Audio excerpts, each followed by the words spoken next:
Update की। पिछले कुछ समय से फार्मा सेक्टर में कई सारी बड़ी डील्स होती हुई दिखाई दी है। इस एक्शन के बीच एक और बड़ी फार्मा कंपनी फंड रेज की तैयारी कर रही है। अब एक्सक्लूसिव डिटेल्स विवेक अय्यर हमारे साथ हैं ये देने के लिए। विवेक, बताइए कहां पर नजरें हैं और क्या update? Well, thank you so much. सबसे पहले हमारा नज़र जो है वो है बायोकॉन के ऊपर। बायोकॉन जो स्टॉक है वो काफ़ी अच्छा किया है काफ़ी समय से, और कंपनी अकॉर्डिंग टू सोर्सेस, सूत्रों के अनुसार हमें समझ में आ रहा है कि कंपनी क्लोज टू $500 मिलियन, मतलब 4,000 करोड़ रेस करने जा रहा है via the QIP route, qualified institutional placement route. इससे कंपनी, हमारे सूत्रों के अनुसार, जो उनका डेट है, डेट बर्डन को काफ़ी रिड्यूस करेगा, जिससे उसका फिनेंस कॉस्ट कम होगा आगे आने वाले समय में। हमें ये समझ में आ रहा है कि कंपनी ने ऑलरेडी 2 बैंकर अपॉइंट कर चुके हैं।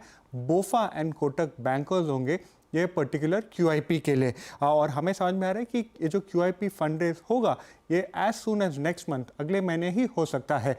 इसमें ध्यान रखने के लिए एक चीज़ है, सबसे पहले Q1 रिजल्ट जो शेड्यूल्ड है वो है अगस्त 8 तारीख को, और इसमें अगर फंड रेज करना है तो बोर्ड का अप्रूवल लगेगा। तो हम सूत्र हमें बता रहे कि हो सकता है कि बोर्ड अप्रूवल आ सकता है फंड रेजिंग के लिए, वो होगा एनेबलिंग प्रोविजन, उसके बाद होगा एक्चुअल फंड रेजिंग।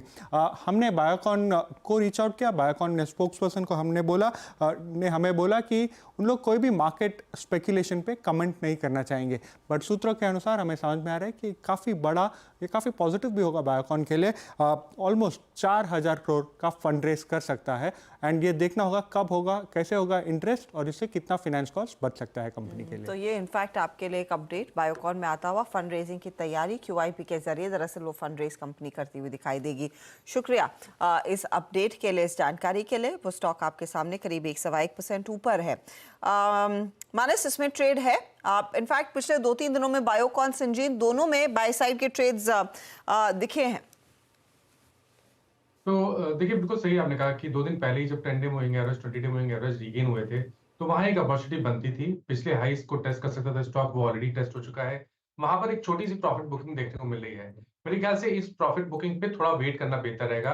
शायद 355 360 तक किस तरह देखने को मिले, वहां पर अपॉर्चुनिटी मिलेगी, तब आप खरीदारी कर सकते हैं। उस केस में 350 रुपए के नीचे स्टॉप लॉस लगाएंगे, लेकिन अभी जो इंटरडे में करेक्शन देखने को मिल रहा है उस पर खरीदारी ना करें। Okay, Biocon